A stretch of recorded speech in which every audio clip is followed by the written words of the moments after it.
Good evening, friends. Uh, Welcome to interview preparation session. Is screen visible now? Please respond in the chat window.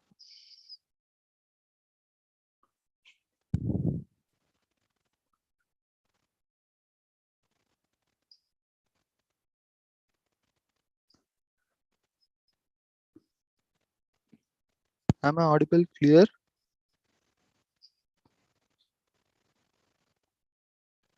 Okay, fine.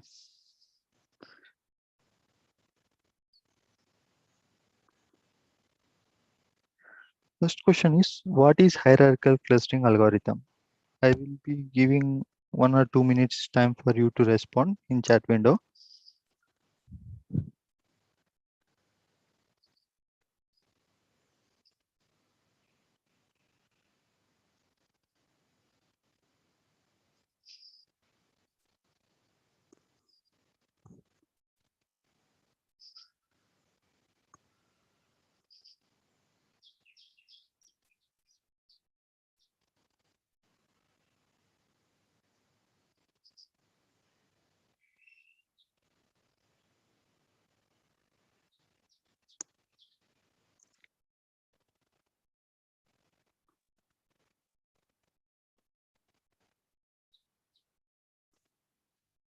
Yeah, hierarchical clustering is an unsupervised machine learning algorithm which is used to group the unlabeled datasets into a single group or a cluster. This is called as hierarchical clustering. In this algorithm, what we will do means we will be creating a cluster into a single. We will be grouping all the labels into a single cluster, and that cluster is done by with the help of using a tree-like structure. That structure is called as dendrogram. I can see Prem and Sharon has responded. Good. Next question is, what is a dendrogram in hierarchical clustering?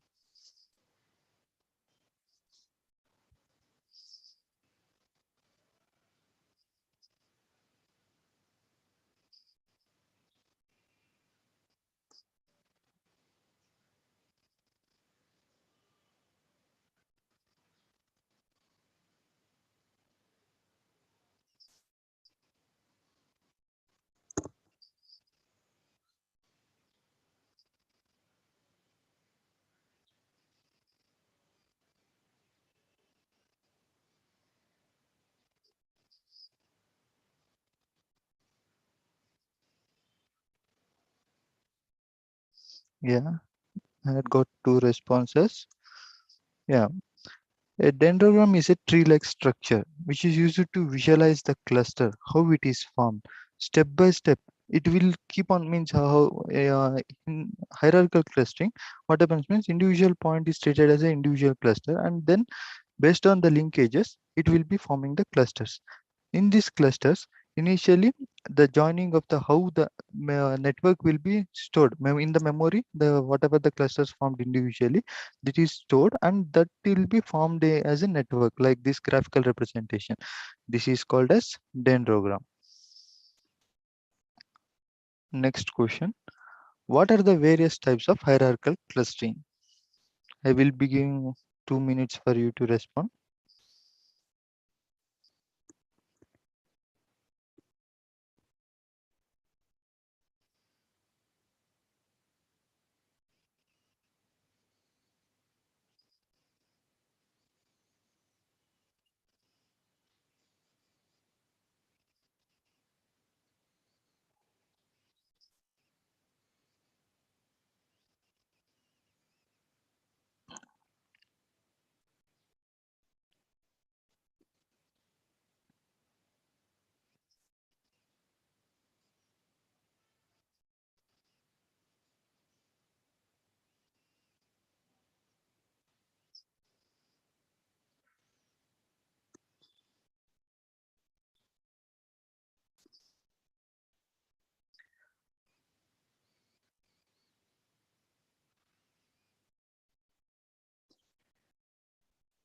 Yeah, okay.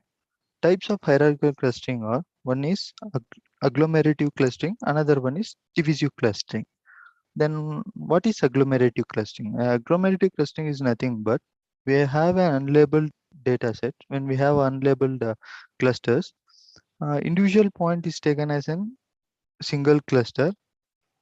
These all are not clustered. They are individual points. Once all these individual points are clustered together, means they will calculate the linkages based on the linkages, type of the linkage we had selected. The distance is calculated and the clusters are formed. Small clusters are formed individually. And these individual clusters once again clusters together to form a one single big cluster. This type of clustering is called as agglomerative clustering. This is how it flows from many to one.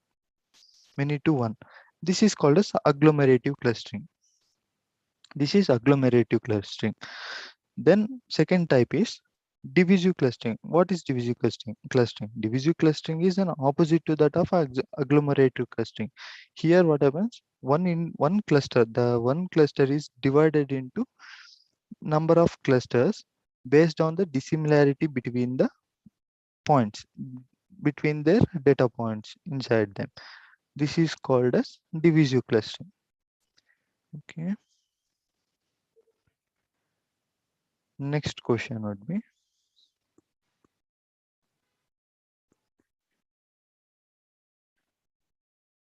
explain different linkages method used in hierarchical clustering. What are the different types of linkages we are using in hierarchical clustering?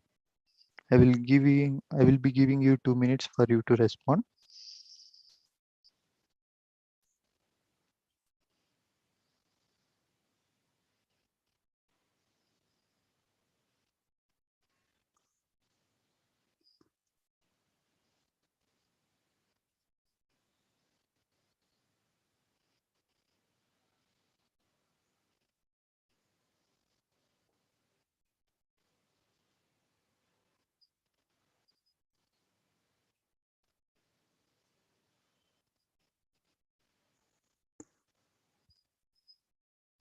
Yeah, I'm getting responses. Yeah, Chita, it's correct. Chris, as well as Prabhu, Prem. Yeah,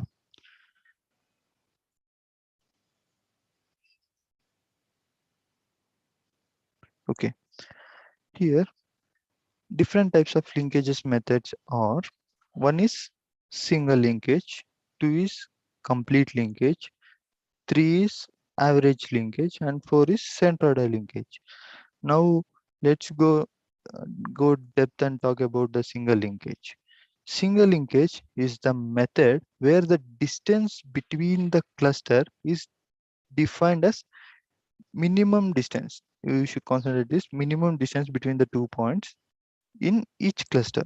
Okay, if you come to this point, I will be explaining in graphically.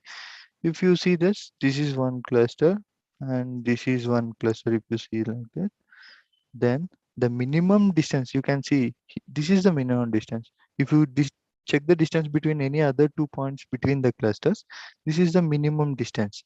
If we are selecting the single engagement, it is the minimum distance between the 2 points of in each cluster. Then what is complete linkage? In complete linkage, if the distance between the points means maximum distance, if we are taking here, we will be taking minimum distance, and here we will be taking maximum distance between the 2 points from each cluster, then it is called as complete linkage. This is for complete linkage. What is average linkage? Then average linkage, if you take this as one cluster and this as one cluster,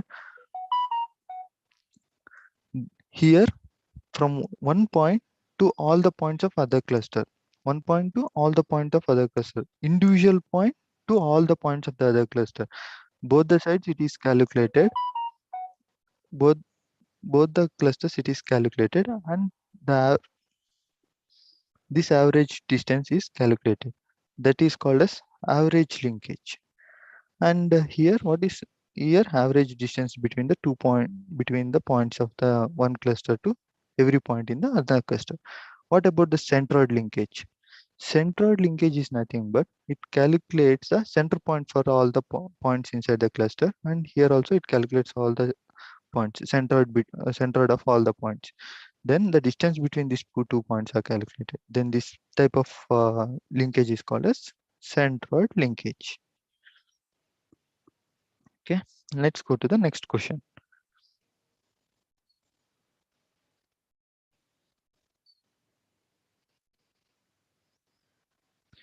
What are the advantages and disadvantages of hierarchical clustering algorithm?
Yeah, most of you are giving correct answers. Here, main advantage of this clustering is here optimal number of clusters. Here it can optimal number of clusters from the model itself. We will get the dendrogram. From the dendrogram, we can pick how many number of optimal number of clusters can be formed without any intervention of means we no need to specify number of clusters it should be formed. So from you looking into the dendrogram, we can clearly make into number of clusters how many we want based on the domain knowledge and domain expertise. And dendrograms help us to clearly visualize which we can visualize the things how actually the clustering is happening and what are the points which are into those clusters. That is the main advantage, and easy, and it is easy to understand. Even by looking into the dendrogram, we can say that how the clusters are formed.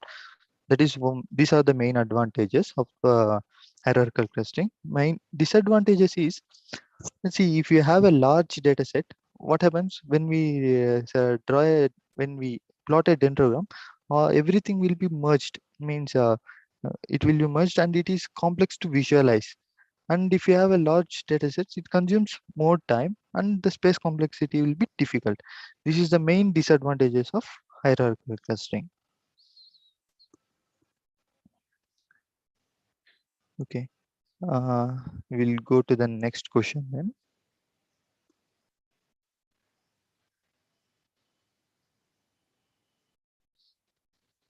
What is confusion matrix?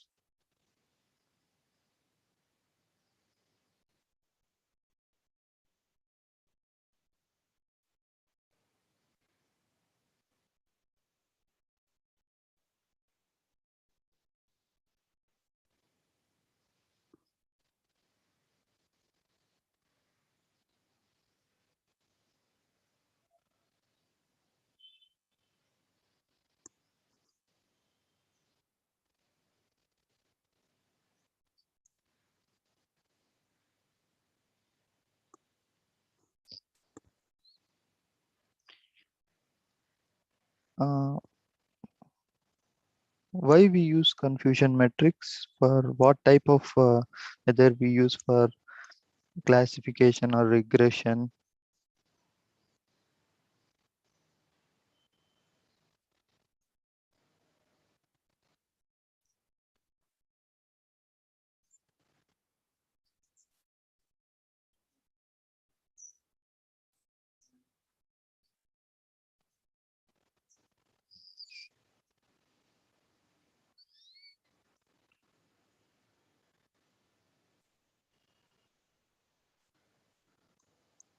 Okay, confusion matrix. A confusion matrix is nothing but a table that is often we always use this table for especially for classification problems. Means to find out the uh, on the test data how actually it is predicting the values. For that we use confusion matrix. Yeah, it what the main advantage of this confusion matrix is it allows us to know the performance of the algorithm, how it actually performing, whether it is predicting correctly or not. Like that, it helps us. Here in confusion matrix, we have four things to know. One is true positive, one is true positive, and second is false negative, true negative, and false positive. What is true positive is? True positive is nothing but if the observation is positive and the prediction is also positive. Means if you are whatever you are predicting, it is a positive and it is also been predicted as a positive. Then it is called as true positive. What is then false negative? False negative is actually the observation is positive, but you have predicted it as a negative. Then it is called as false negative. What is true negative? True negative is nothing but actually it is a negative, but actual here true negative. Actually, the observation is a negative, and the prediction what you have done is also negative. Then it is known as true negative. What is false positive? False positive is nothing but actually it is a negative, but you have predicted it as a positive. Then it is called as true positive. Okay. Now let's move to the next question.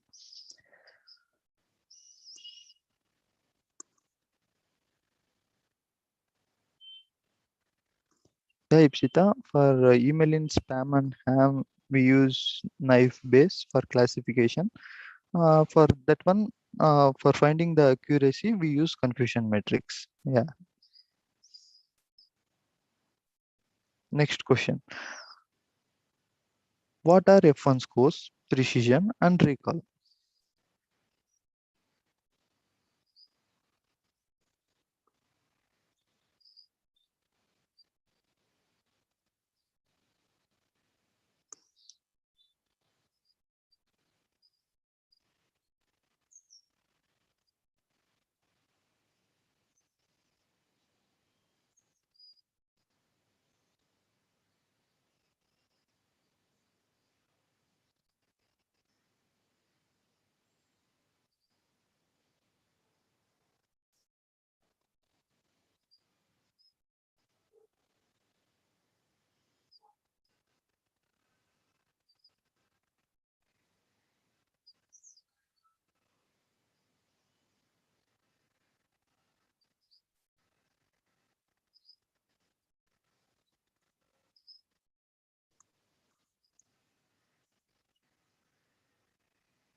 What are F1 scores, precision, and recall?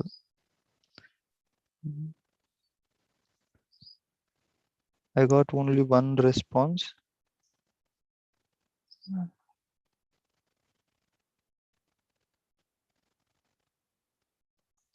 I will be giving one more minute for you to respond in chat window.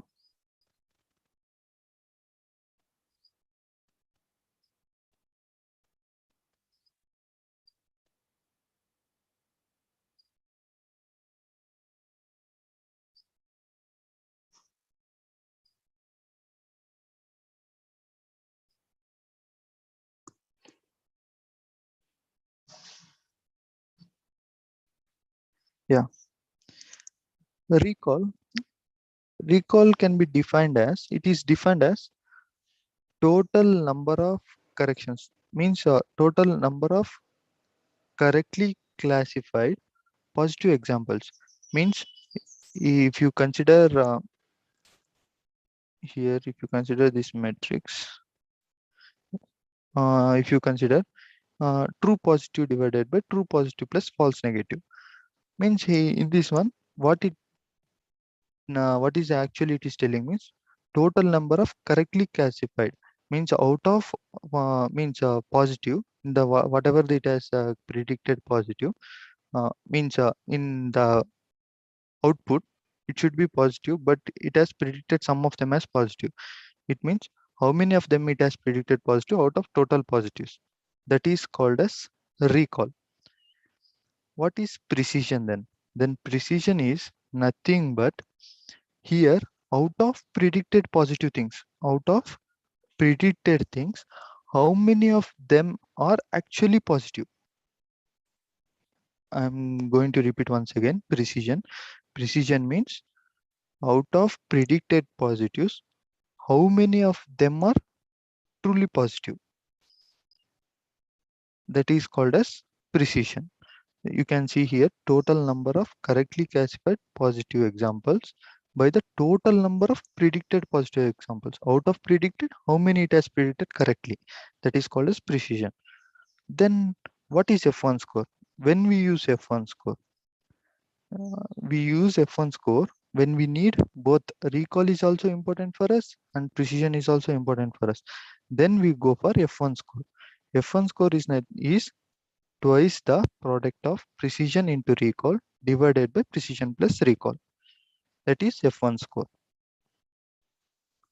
Am I clear, guys? Uh, let's go to the next question. What is NLP?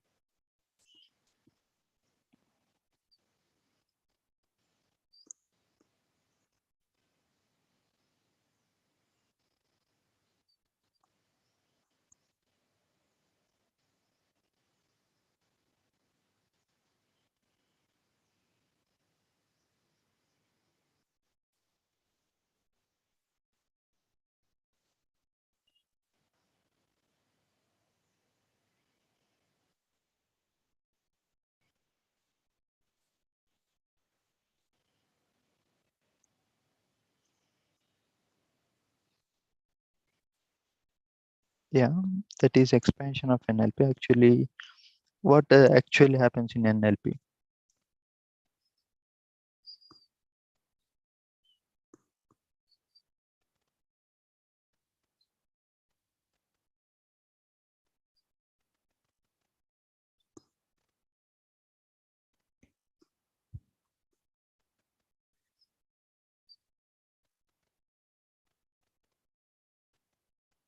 Yeah, now Ipsita responded correctly.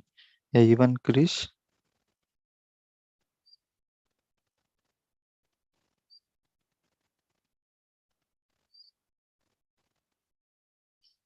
Yeah, okay. NLP is nothing but a natural language processing. It is a subfield of linguistics, means what we speak, language, and computer science and artificial intelligence, where humans want to interact with the computers. They interact means textual here. Here interaction between the computer and humans should happen. How it happens? It should analyze large number of text data, large amount of text data. This analysis of text data between the human and the computer, this is known as natural language. This is known as NLP, this process.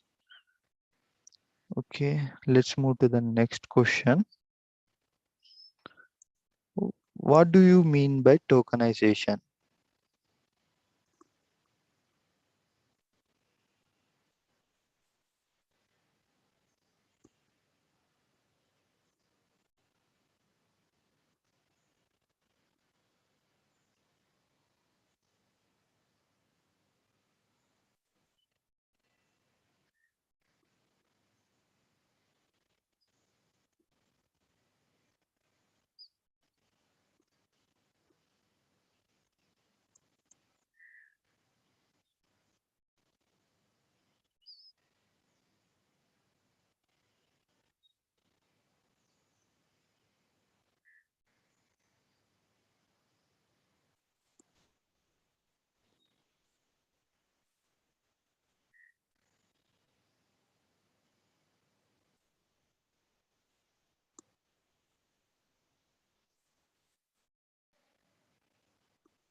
Okay.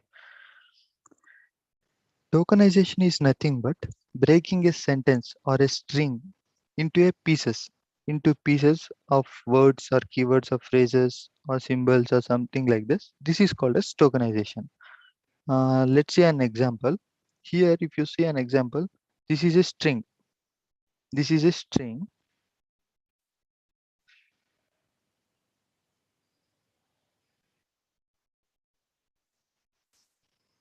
Yeah, sorry.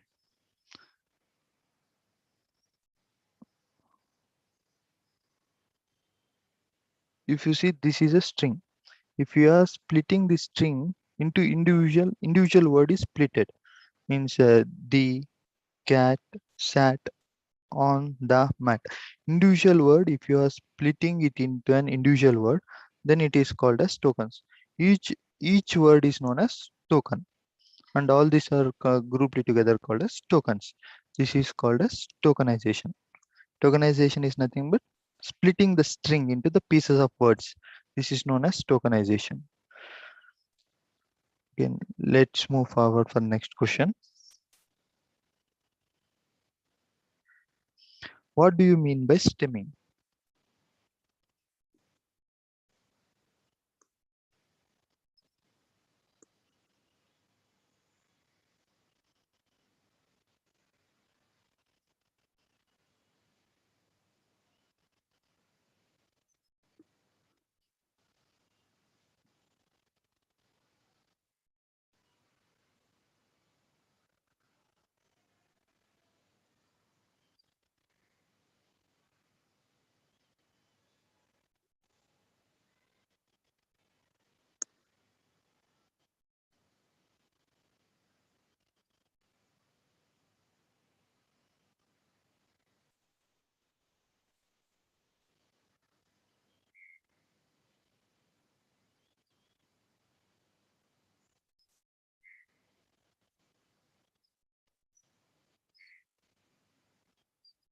Yeah, most of you had responded.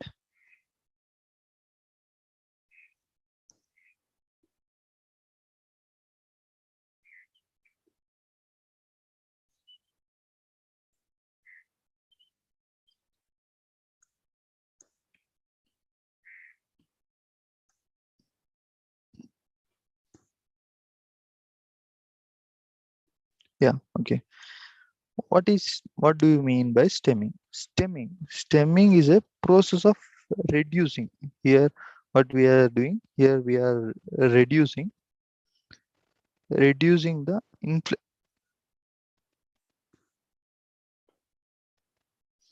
here reducing the inflation towards their root forms.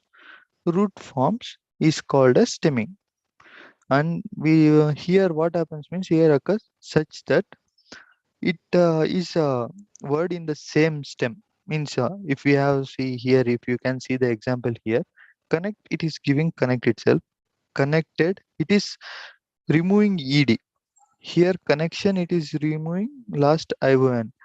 Here connections, it is ions. But all these are leading to the same stem word, connect. But it is not, but here it don't consider the meaning of a word. It just removes at the end ed, ion, and like yes, like this type of the things it will remove. Yes, in the stemming. Okay. Then what is lemmatization? What is lemmatization?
Sorry guys, I think my voice was broken. I will explain once again. Lemmatization is different different to that of stemming.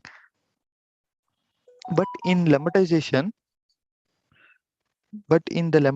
what we get means we will get the root word, but the root word should have some meaning. Means we will be getting a meaningful root word. See, for example, if you have a better, we will be getting it as a good. We can replace the better word with a good word. Means good. Means both the meanings are same.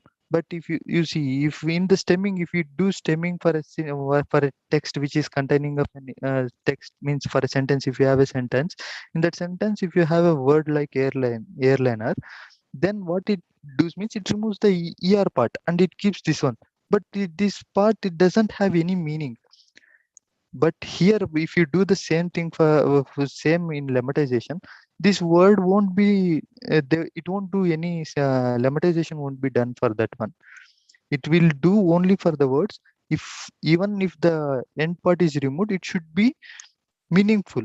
Then it is called as lemmatization. Then this process is called as lemmatization.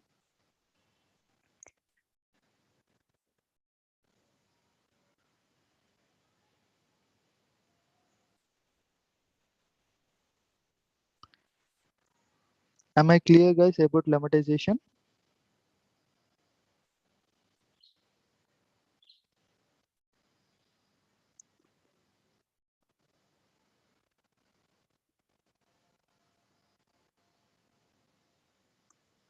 Okay, next question.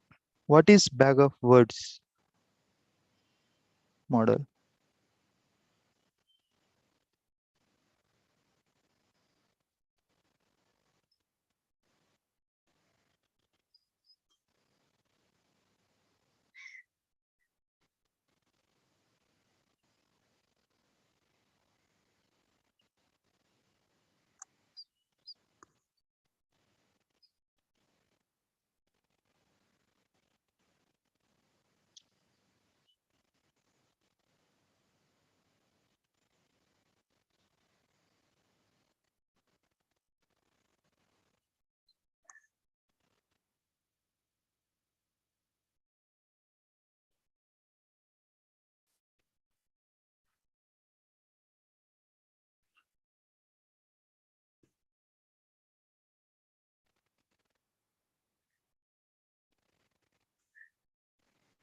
Yeah, Krish, you are somewhat correct.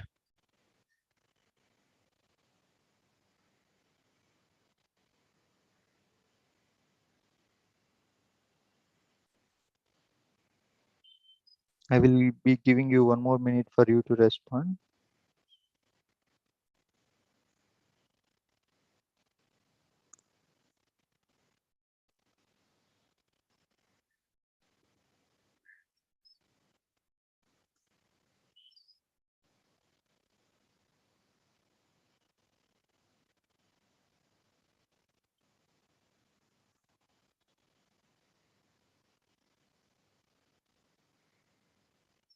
Okay.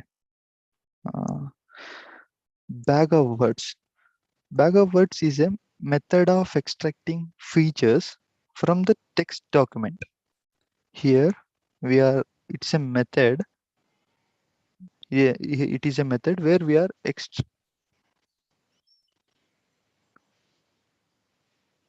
it is a method where we are extracting features from the text document. Here, what we are doing, bag of words is extracting features from the text document, and this can be used for these extracted features can be used for machine learning algorithms. This can be used for training the machine learning algorithm. See, here we have four sentences. In these four sentences, how we are going to do the bag of words? See, here we will be creating bag of words. It will create a table like this. It will create a table.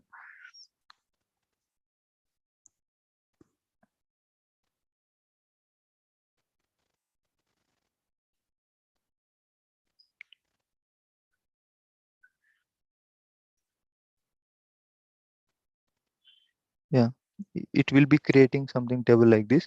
Here, D. D will be there. Here red will be there. Here dog will be there. Means individual word, individual token will be taken in the individual column. And then cat, and then eats,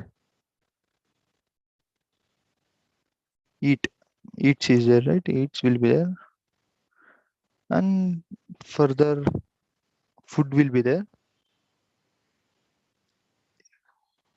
Sorry for my bad handwriting. Here it will be like this, a table will be formed. Means every column is occupied by an individual token. For a first, for the first sentence, we call it as a document in the NLP section. For the first document, how we do means how we do label encoding like that. Here, what happens? Here for the one is assigned, for red one is assigned, for dog one is assigned, and the remaining features are not there, right? So it will be assigning 0. Here 0. And for the second sentence, cat, for cat 1 eats 1, and for dog 1. Like this type of a matrix will be found. This matrix will be used for training in machine learning algorithms.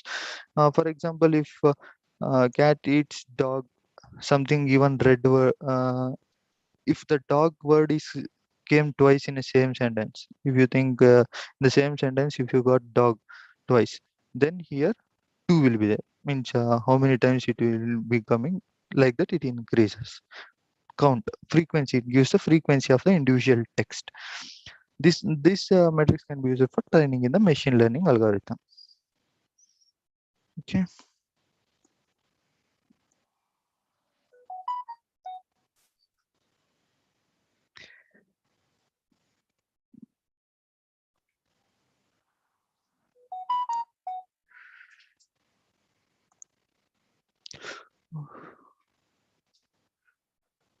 Sorry.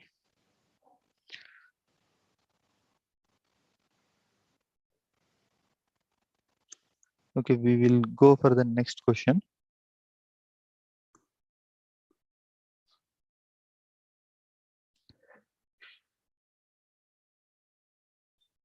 What do you understand by TF-IDF?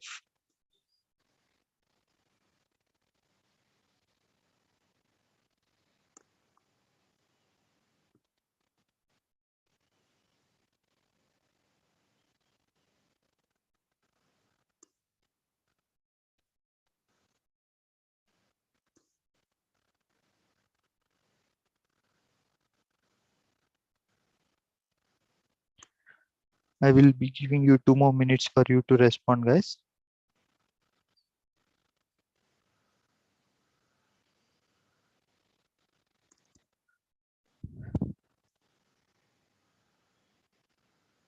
Yeah, Krish, it's a term frequency, inverse document frequency. That's the expansion. What actually it means why we should use TF-IDF? What actually it gives?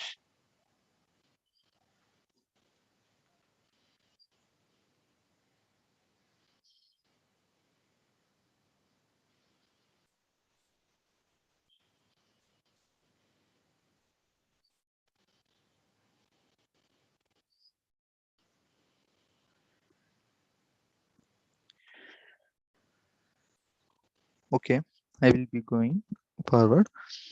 TF-IDF, why we do means here in bag of words we will be knowing the frequency of the words, but how important are those words? In order to know importance of that word in the document, we are going to use TF-IDF metrics. Here, what does the term frequency means? It is the scoring of the frequency of the word in the current document. Means we will be having a corpus and a document. In that one, it will be scoring the frequency of the word in the current document. And since every document is of different length, see, some document will be having some 50 words and some other might be of 60, 70, like that. The document size might be varying. Uh, it is possible that term would terms would appear much more times in the longer document than the shorter document. So frequency of the words in the longer document will be more. But if you want to know the importance of that, we are going to use term frequency. So here in term frequency, what happens means number of, what is term frequency means? Number of times the term appearing in the document. If you see here, number of times the terms appear in the document divided by total number of terms in the document. If you consider a para, if you consider a paragraph, means this is, if you consider this whole thing as an paragraph, here this is called as corpus, and individual sentence inside a corpus, individual sentence inside a corpus is called as document. Here, here what the term frequency gives means, term frequency gives number of times the term whichever the word appearing inside the document divided by total number of total number of terms inside the document. If you consider this like this, if it it is there means it is appearing one time inside a document of line, this whole line means 1 2 3 4 5 6 7 8 9 10 11 12 13 14, 1 by 14 is the term frequency of this line, means this document. Whole corpus, it might be different. Then what is the inverse document frequencies? Inverse document frequencies, it is the scoring of how rare the word is occurring in that document. It measures how rare the term is present in that document, whole corpus. Then what does it means? Means it is a inverse document frequency is total number of document. It is a log of total number of documents, means total number of documents divided by number of documents present, number of documents with term T in it. Means if you have, this is one document, and from here to here one document, and here to here three documents. We have three documents. In three documents, in how many number of documents the term is repeating? Then that is called as inverse document frequency. What is TF-IDF? TF-IDF is a product of term frequency and inverse document frequency. That is called as TF-IDF. Am I clear, guys? Let's move to the next question. What is principal component analysis and why we do this?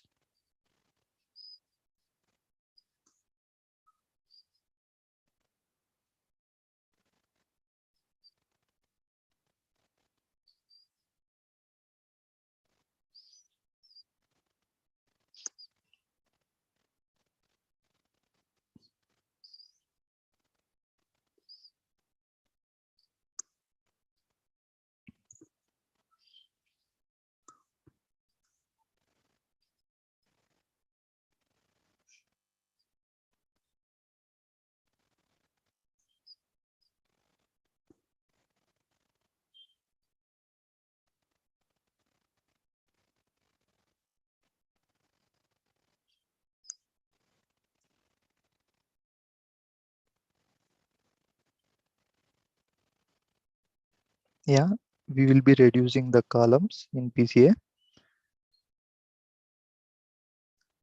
Do we reduce the columns, or dimension of the size of the this one will be reduced?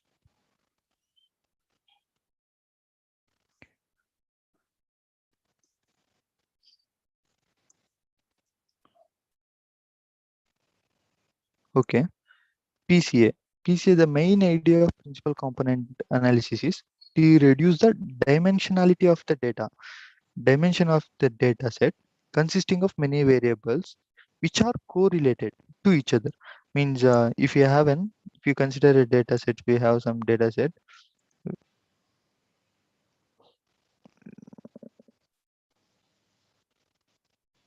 If you consider we have a data set something like this, if you have something data set like this, we have so many features.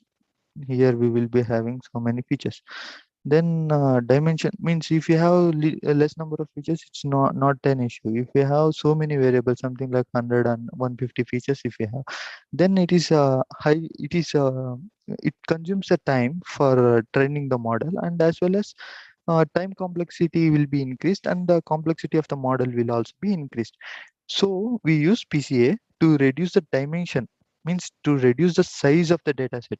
consisting of, and even the one variable to another variable, if there is a correlation, then we have to remove those columns. Instead of that, what we are doing is we are doing PCA. What the PCA does, PCA develops the components. We will be developing components based on the number of features, so that we will get uh, we will be getting components PC1, PC2, PC3, PC4, like that we will be getting components. It will be storing the, with the minimal loss of information, we will be getting all the components. In those component, maximum amount of information will be stored in the PC1, and next it will be stored in the next PC. So based on our requirement, we will be picking as many number of PCs we require. Means we can, instead of taking whole data sets, we will be, if we require some 95%, here we will be concatenating the sum and finding the information how much it is having. Based on that, we will be taking the maximum number of PCs. Means how many number of PCs we need, that many numbers we will be taking. Okay, let's move to the next question.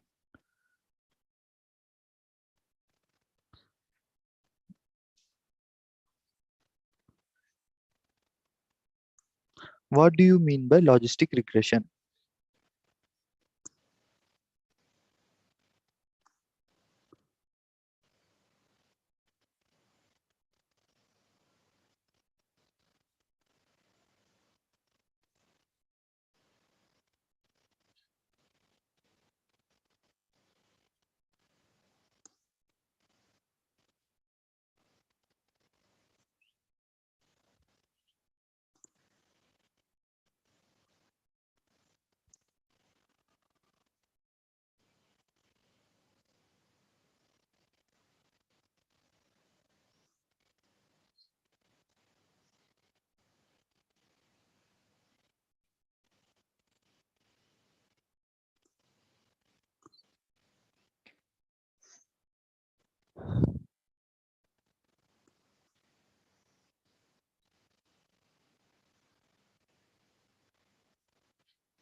Okay.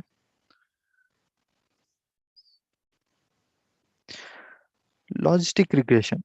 Logistic regression is a supervised classification algorithm that is used where the target variables, means output variables, is categorical in nature.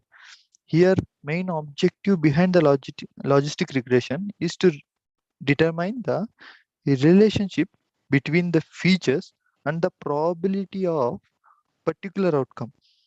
Means if we here logistic regression we can use for like we have to find something like whether it is a spam or ham mail, then whether it is a true or false.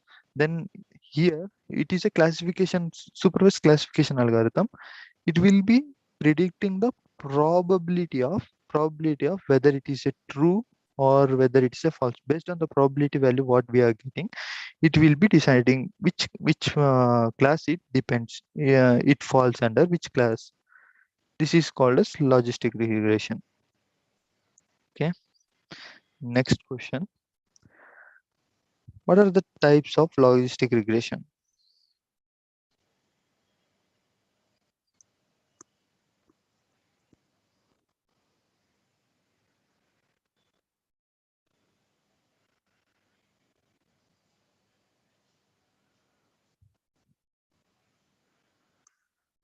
Okay. Types of logistic regression. One is binary logistic regression. Two, multinomial logistic regression. Third is ordinal logistic regression. Here, what is in binary logistic regression? This type of logistic regression we use where we have binary outputs. Something like we have to find whether, something like where we have to find, sorry for that. Here we have binary logistic regression we will be using, like where we have output in the form of true or false. Means we have to find that we will be having two classes in the output, whether it is a true or whether it is a false, or whether it is something like whether it is a spam or ham, something like that. If you have any two classes in the output variable, then we are going to use binary logistic regression. What is multinomial logistic regression? Here we having classes, we will be having more than the two classes, then we are going to use multinomial logistic regression. When we are going to use ordinal logistic regression, ordinal means order, means if you have a rating something like 1 2 3 4 5, they are in order, but they are classified under 1 2 3 4 5 different classes. Then this type of problems we are going to use ordinal logistic regression.